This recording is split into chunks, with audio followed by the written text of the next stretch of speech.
Hi everybody, welcome back to my LinkedIn Lives. Today we're at a different time, a special time, just for today. But yes, I'm Jasmine Navarro, certified wellbeing expert, working with educational institutions and companies, helping them support their family wellbeing challenges. And as you know, every week I interview different experts, and today I'm really excited for the second time to be interviewing Ger Grouse. Hi, Ger. Thank you so much for coming on again. Well, it's always a pleasure. It's always good to see you. It's always a pleasure to be with you, and thank you for making me a first at 11 o'clock in the morning UK time. No, thank you so much. And can you tell us a little bit about yourself and what you do? Right, I'll go really quickly. Grew up, was born in the south of the Netherlands many years ago. Went to school there, then became qualified as a teacher, and there's a whole story behind that.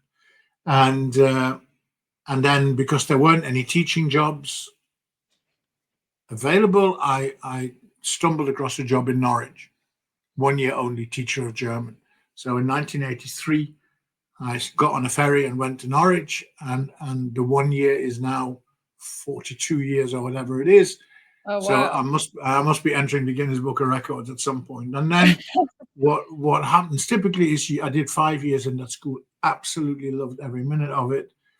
And then you do this kind of weird thing in our schooling system whereby if you're really good at something, we'll promote you away from what you're really good at. So I became a head of faculty, and then also quite flukishly became an advisor, moved to Manchester, introduced languages into primary schools, joined the dark side, became an inspector and a senior inspector, then saw the light again and became Anakin Skywalker again, and effectively left schooling and started to work in education and learning outside the classroom, set up the Children's University, was then approached to move to Tanzania first in the UK, then in London. We did global research and now speak at conferences, advise governments globally, and I was persuaded to write my professional autobiography through a different lens, which has just been published by Routledge. Wow. So you've got a load of experience and qualifications and everything. So I'm so excited to be interviewing you today because I know you're full of so much knowledge and expertise. So you chose this title, which I guess you said is the same as your book, Lessons from a Life and Education Through a Different Lens. Can you tell us what that means and why you chose it for today? Well, I mean, it's partly to do, of course, with the book, because I was kind of persuaded. Yeah. I don't like writing, so in the end, I was literally persuaded to write this thing, and I had. Oh, really? I can't stand writing. It goes back to my school days and red pens and feeling inadequate, I guess, right? And but in the end, I was kind of persuaded to do it, and people guided me through this, and with hindsight, I've quite enjoyed this. And what I started to discover quite quickly was that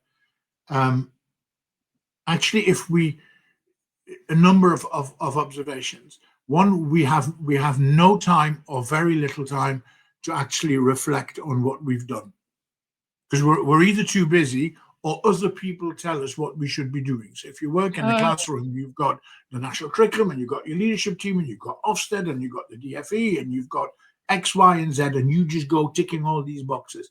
And by the end of it all, you never have the time to sit down and go, why am I doing this? In the nicest possible way. What difference am I making? Which bits work really well? What do I need to learn from other people? I incidentally think that particularly in England, that's a matter of trust. I think we have Ofsted in England as an inspectorate because the government doesn't trust teachers, and that perhaps is another program. So, and then the other bit was that one of the things I learned through my working life was that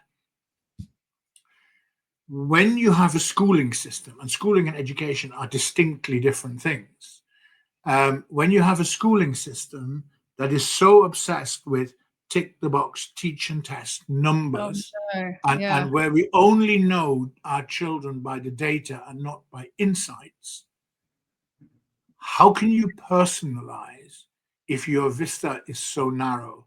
So one of the lessons learned, particularly through Children's University and Kidzania, was there are so many different ways and places to find out about our youngsters, whereby our foundation for planning and teaching becomes better and broader. But in order to do that, we've got to stop serving the system and we need to start serving the child. And effectively, so you need to look at it through a different lens. Amazing. And that's kind of where that came from. Oh, it's so important, Gare, everything that you're saying. We're not robots, are we? Like you said, with these tick box exercises, it's just so robotic and so unnatural. It's actually, if you, again, we don't get the time. I say at conferences, and I say to principals and head teachers quite a lot, is that you have all these training days. And actually, if you think about it as a school, as an organization, all your training days are taken up with the agendas of other people. There's a new Ofsted framework. The DFE wants this. We need to do the safeguarding policies, whatever it is. And actually, just take one day every year and give it to your teachers and say that on that day, they must talk about children. Not moan, but they must talk about children. And they must talk to other teachers about children, how to make yourself a better teacher, right? So I think I think those things matter greatly, and I think we've lost the plot. And if you think about it, and I feel very strongly about this, particularly at secondary schools. So we're now at a point where in secondary schools, in some secondary schools, academies, where young people, for example, are not allowed to go to the toilet except for once a day. So there are incidences which have been reported in Schools Week and Times Education Supplement where a 14-year-old has wet themselves, for example, because they're not allowed. Now, I think we've crossed over into human rights issues here. That's terrible, yeah. And nobody's batting an eyelid. Everybody's kind of going, oh, well, that's just the way it is. Isn't that a strict school? And strict school? No, it's not. It's a school that has no regard. So if my youngest daughter 2 years ago was in school as a 17-year-old, and she had a period, for argument's sake, and she was in one of those places she can go to the toilet once. Now, I think people kind of poo-poo that and go, oh, well, it is what it is. But actually, it says something about the mindset and the heart set some of those organizations are in. And for me, if you have an inspectorate that is focused on the child rather than maintaining the systemic status quo, that's a failing school. Oh, it is. Definitely. So through a different lens, we need to look at what happens to our young people and ask ourselves the question, which bit of the jigsaw am I, so that when we put all those bits of the jigsaw together, we can see the bigger picture with and for our children. Oh, I love that. But do you think, I love what you're saying. I completely agree with everything. But, as I'm just thinking, if you're a teacher or if you're working in the education field, like maybe you might think, you just have to carry on and do what the majority are doing because you just want to do the easiest for you. Like, and you might even think, oh, even if I do something different, nothing's going to change. Because I think a lot of teachers might think that. Yeah.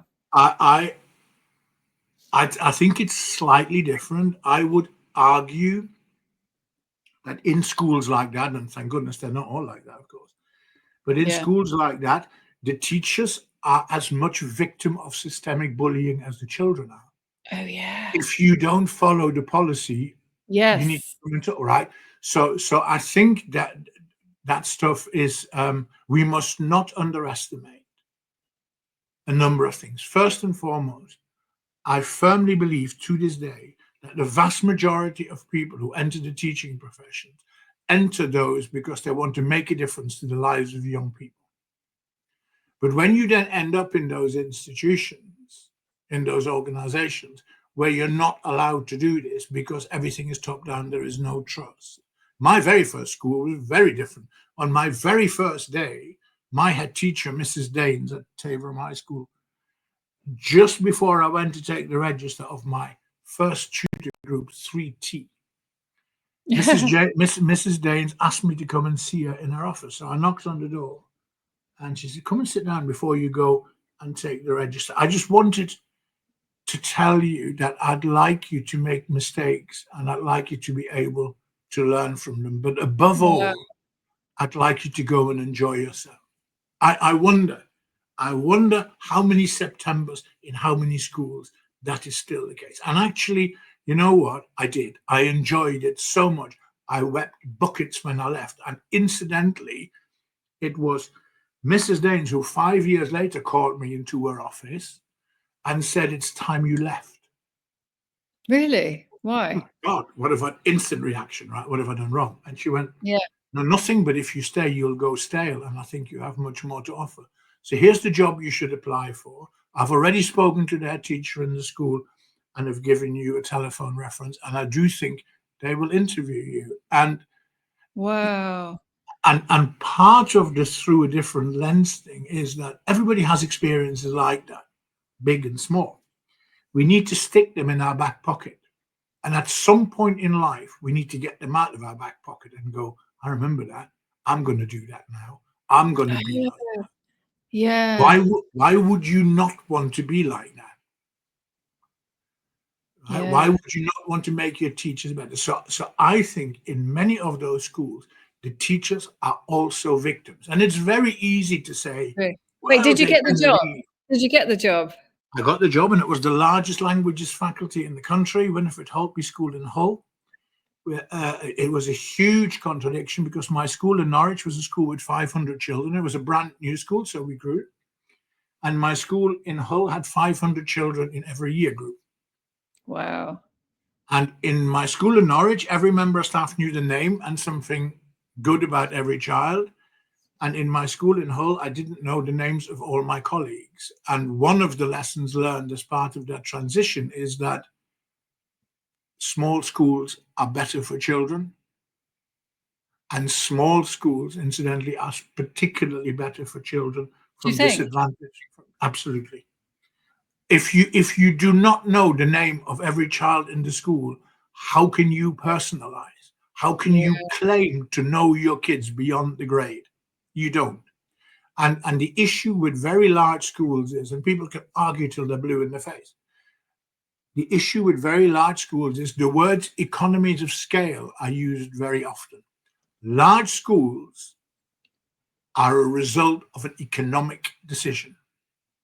Smaller schools, if they are deliberately kept small, in the independent sector, for example, are deliberately child and education focused. They are educational decisions. And people go, well, we can't afford this. We can't afford to have so many small schools. Well, we can only not afford it because we've decided collectively that we don't want to pay more tax. In countries like Finland, they can afford it because as a society, they think that education and health are important and they put their money where their mouth is. What we want in England is we aspire to Scandinavian standards of education paid for by American levels of taxation. And that calculator doesn't work. So stop trying. So teachers are the best thing on earth. Good teachers are the best thing on earth, but their life is not made easy by the system. It seems to be getting harder and harder. I mean, I don't know. Yeah. And I think, and it's a very, good, God, I in my book, I did this thing about,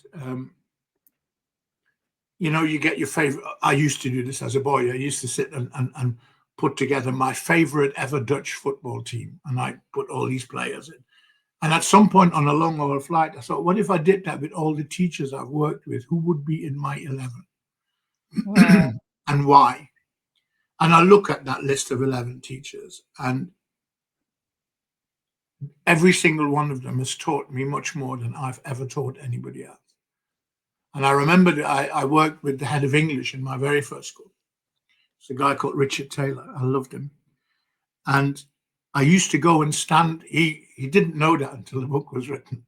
But I used to go and stand outside his classroom and listen to him teach. And I literally used to stand and think, oh, God, I wish I could do this. I wish I Wow. could. What could you hear?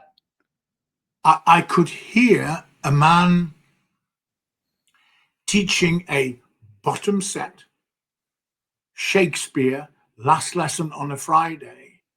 And when the bell went, I could hear the children go, oh, Wow. yeah, wow, right? Wow. Yeah. Awesome. And we had a good number of those people. And I would say you need to make the time for those observations. So when I moved to Hull, which was a school in a very disadvantaged part of the country, we decided quite rightly that we wanted to offer languages for all children. So we attracted staff. I think it was the largest languages faculty in the country for quite a while, and we delivered this. But there was a miscalculation, and the miscalculation was that all my 17 staff were brilliant linguists. They were brilliant language teachers, but they'd only ever taught the top 20, 25% of children, because that's where Wow. languages lived. So Yeah.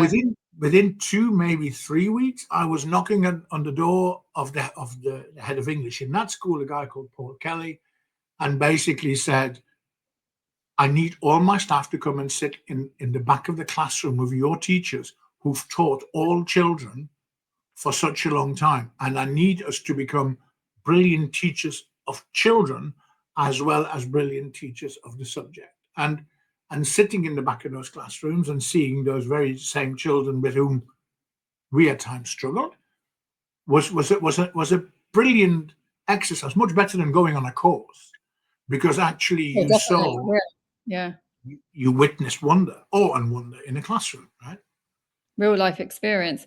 No, Yeah. brilliant. We've got a question here from Samaya. Hi, Samaya. How are you doing? She says, what's one lesson your students taught you that you still carry with you today? That at every moment in time, I have always underestimated their capabilities. Oh, really? Yeah. And because what we do in our system is we box, don't we? So you're in early years, and at the top of early years, this is what you can do. And then we take you to primary school, and then at the end of the primary school, you might get to level 6 or whatever. It used to be in old money, right? And then you go and do your GCSEs, and you might get A stars or 9s or whatever it is. And then you do it. So we box, and within each box, we have maximum expectations. And actually, what we do by that is we set ceilings. Limits. Yeah. Yeah. And the lesson became that we need to get to know our children better in order to lift the ceiling, lift the lid. There's a wonderful video that I urge people to go and find on YouTube, and it's called the flea in the jar experiment. If you put that into YouTube, it'll come up, right? Flea in the jar. Okay. Yeah. And so in a nutshell, it's a scientific experiment, and they put fleas in a jar, in an open jar, and the fleas jump, right? And they jump higher than the jar, and then they land back. And then after a while, somebody puts a lid on the jar, and they leave the lid there for 3 days. And when they remove the lid, no flea jumps higher than where the lid was. Oh, yeah. And when those fleas have offspring, their offspring also doesn't jump higher than where the lid was. And there, essentially, do you have our schooling system in set 1 and in set 5. In whichever groupings that we do it, we put children in a jar and we put the lids on. And our job through personalization becomes to know our children so well that we should get rid of the jar, but getting rid of the lid in the first instance would be a good start. Oh, I love that. It's a cool video to watch. It's only a couple of minutes, so it's worth it. No, brilliant. No, I love it. But also I think about learning styles, because sometimes you can put the lid on the jar just by how a child has responded to some method, that how you've taught them, but actually, and then you think that they don't have a capability of something, but you haven't taught them in the right way. So there's that as well. It really important. Yeah, and it's totally agree. And it's very often linked to expectations, wherever they come from. Yep. often systemic expectations, particularly at the point of transition. So the transition from primary to secondary, the transition from secondary to post-16, they become points where we put them in a jar, where our expectations are too low, and where we do not know them well enough to recognize. So I was really good at German at school, right? I was really good at German. But my German teacher was boring. He couldn't be bothered, quite frankly. He's incredibly boring. And he taught to the middle. So I inexcusably, I actually became quite naughty and nearly got excluded. I was at the point of nearly being excluded. And what annoyed the man time and time again was that when I got kicked out of lessons, I still got top marks in tests, right? So there was this ongoing thing. So in the end, the principal of the school said to me, "This is your last chance. I'm going to put you in a different class with a new German teacher. And if you blow that one, you're just going to need to leave," right? So my first lesson with this newly qualified teacher, Meneer Burskens, I'm just going to dig for something here while we're talking.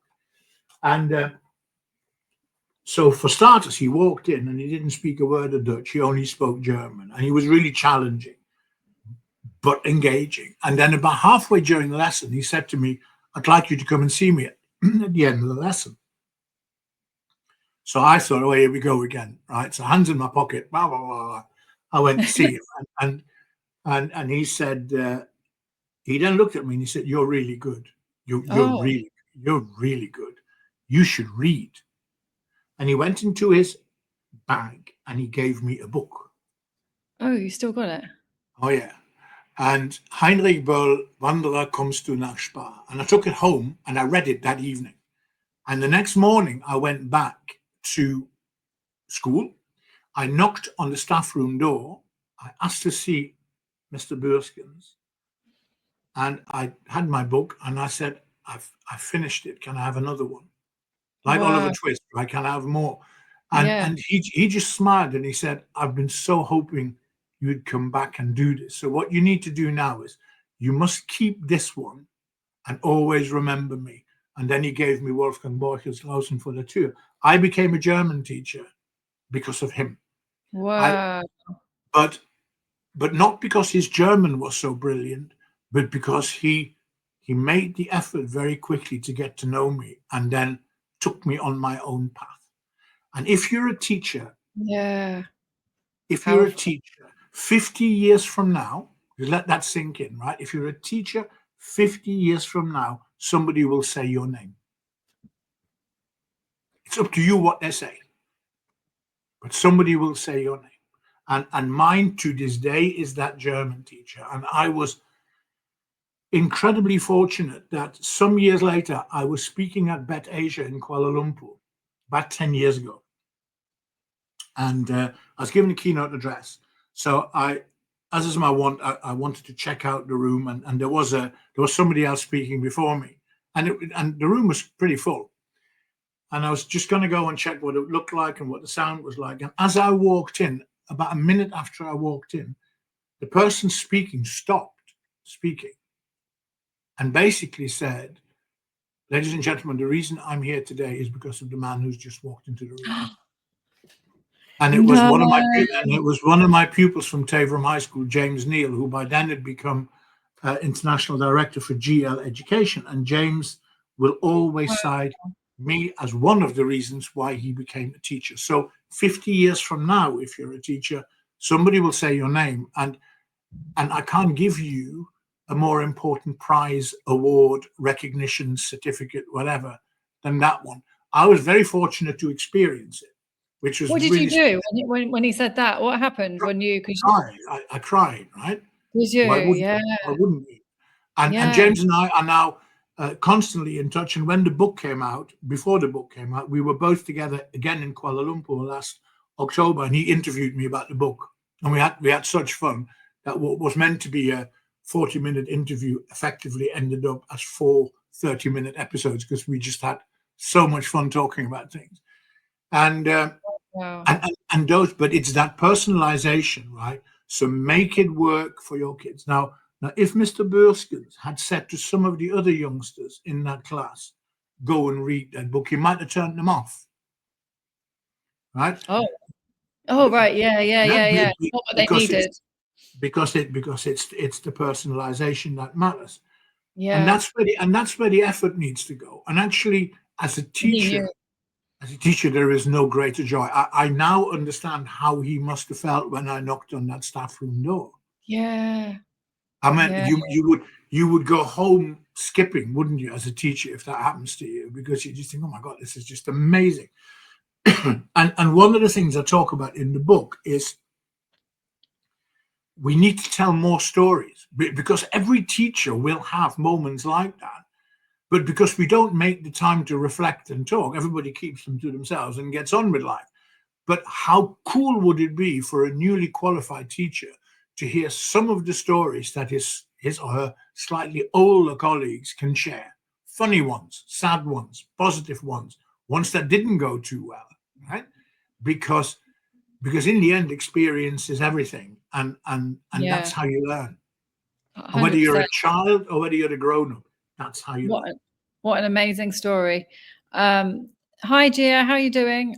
Just a lot of people on Instagram saying hi. And Egra says, Saeed, love your conversation. Thank you so much. No, I mean, yeah, what you're saying today, yeah, it's given me goosebumps and everything. And it's just like, yeah, it's like, remember what's important. Stop and remember what is actually important. Why are you doing what you're doing? And this could happen definitely, I mean, for teachers, but for wherever you are in your life and whatever you're doing, just stop and just remember. And it's contextual, right? So, and the contextual bit's really important. So if I compare the two schools, the one in Norwich, affluent, the one in Hull, disadvantaged. So in order to try to create level playing field. So in Norwich, the children would come to school. They looked well dressed. They looked washed and kempt. They'd had breakfast. They were ready to go. In Hull, quite a lot of children might come to school and they hadn't had breakfast. So you've got two choices, right? You can do the stupid thing and go, well, it's not the school's job to give them breakfast. It's up to the parents. And if the parents can't be bothered, they need to sell their iPhones, and you get all that stuff, right? Or you can turn around and actually say, none of those children chose to be hungry this morning. Not their doing, right? So in order to create the level playing field, we're going to give them breakfast. And why would you not do that? And if anybody says, oh, well, it doesn't matter, then they've never been hungry first thing in the morning when they've landed in the office or started their job. Or they've never been cold overnight because the heating was off. So we need to look at knowing our youngsters, knowing their context, and even before the teaching starts, we need to raise some of the bars for some of our youngsters so that we create an environment that is conducive for those youngsters to go, actually, I want to be here. Amazing. Actually, I want to do this. And I would go as far as to say that I think that the teachers in schools in disadvantaged areas should be paid a lot more than the teachers in schools in affluent areas, because I think they go extra miles. And I know that's going to be controversial with some. Yeah. But you know what? Life would be really dull without being controversial. I just think you go the extra mile. It's tougher. And if you want the best in an area where it's tough, you're going to need to recognize that in all sorts of ways. Yeah. Wow. Yeah. No. Wow. That's all I can say. And I think it's just about being compassionate as well, isn't it? Yeah. You should care. It's an interesting thing, isn't it? So as you know, Jasmine, I was diagnosed with cancer just before Christmas, and I'm going through the whole treatment stuff now. And I go to the hospitals here in Sheffield where I live, and I look at the staff in all three of the hospitals: the nurses, the doctors, the surgeons, the consultants. They're kind of incredible, and the reason they're incredible is is, of course, they're good at their job, and well, you'd hope that they're good at their job, because otherwise you'd be reading them. But of course, they're good at their job, but they're compassionate and they know their patients, right? And they make an effort to. They'll ring up. I get a phone call. My operation's on Monday. I get a phone call yesterday from one of the cancer nurses, and they go, "I know you're getting a bit nervous now. I thought I'd give you a ring. Do you fancy a chat?" They don't have to do that. No, something extra. And for me, that's what good teachers do. They will go, "I know who you are. I'll give you a book, and I'm hoping you're going to come back from." Same principle. And people. So my first question when I interviewed people for jobs, my first question, which sounds like a really stupid one, but it was a very genuine one to anybody I'd interview, was, "Do you like children?" And some people would take quite a while to answer, and I'd go, "That took you a long time to answer. Why do you want to do this job?" Because my bottom line is, if you're just coming into it to go and do a job, as opposed to do the bigger picture, maybe you're in the wrong place, right? If you can't be passionate about something, my God, that's a long life working without passion. And it's not an easy job. So no, it isn't. But it's a good one. It's a good one. Mohammed says, "Thanks for conducting session." No, brilliant, Ger. No, absolutely. I loved everything you were saying, and I just think, it's simple things that you're saying actually, but they're just so powerful. And you just, like you said, you can really change someone's whole entire direction of their lives if you just show them some compassion and show them that you've seen them. Like your teacher did that with you with the German. It completely took you on a whole another. It's a role model thing, Many children, especially some of the younger ones, many children want to be like their teacher. What a compliment! How brilliant! So we just need to look at it in that way. And children who need role models, some do that more than others. We need to supply that. And the role model is not just how good is my German, but the role model is how good am I interacting with you, so that you totally. That's much more important. But again, I could talk with you for hours and hours, but we have to go as time is up. But is there anything else you want to say before we go, and how can people find you? So there's a website, grouse.com. You can buy put that the book on the post. If you can put your website on the post and the link to your book on the LinkedIn post after this. We can do that. So, but actually, they can. If you buy the book on my website, you get a discount, basically. So, okay. So that's that. Yeah, there is one thing that I'd like to leave with. My favorite book is a book called The Little Prince by Antoine de Saint-Exupéry, and The Little Prince has a quote in it, which is my favorite quote. And the quote is that all grown-ups were once children, but only few of them remember it. And I think part of our job is, and part of the job of a podcast like this, is to increase the number of the few, right? We need to remember. So when we condemn children, as we do, the youth of today, actually the youth of today, in many ways, is really not very different to the youth of yesterday.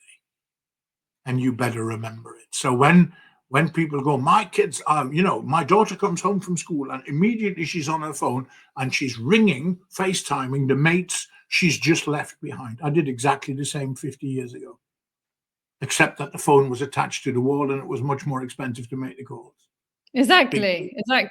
Yeah, I agree. I love that phrase. If you can put that on the post as well, everything that you've said, if you could put that on the post, that would be amazing.